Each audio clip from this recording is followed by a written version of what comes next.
Hello বন্ধুরা, চলো আজকে দেখাই তারাপীঠের আর এক সাইট সিন।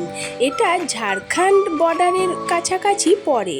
এই জায়গাটার নাম যেন কি বলেছিল ড্রাইভার, কি মুলুট না কি একটা জায়গাটার নাম, ঠিক আমি মনে করতে পারছি না।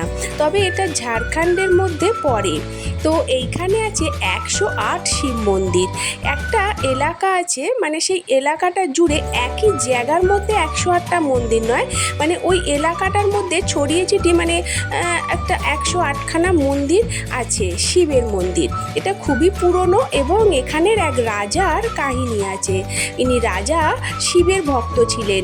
উনি এইখানে ওনার এলাকার মধ্যে এইভাবে এতগুলো মন্দির প্রতিষ্ঠা করেছিলেন, আর সেই মন্দিরগুলো রয়ে গেছে। কিন্তু রাজার বাড়িটাও আমরা দেখলাম, উনি ওই বাড়িতেই থাকতেন। এখন আর ওর বাড়ির মধ্যে কেউ থাকে না, তবে রাজার বাড়িটা রয়ে গেছে।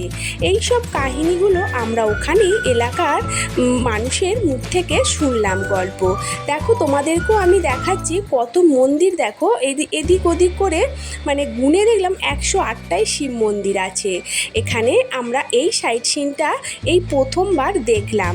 তোমরা তারাপীঠ গেলে অবশ্যই এই মন্দিরগুলো দর্শন করে আসবে, খুবই ভালো লাগবে। একটা গ্রাম্য পরিবেশের মধ্যে এত সুন্দর সব মন্দিরগুলো স্থাপিত।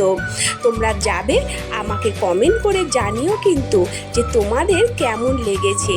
তবে আমার ভিডিওগুলো তোমাদের ভালো লেগে থাকলে চ্যানেলটা অবশ্যই সাবস্ক্রাইব করে দিও বন্ধু, আর লাইক করতে ভুলো না।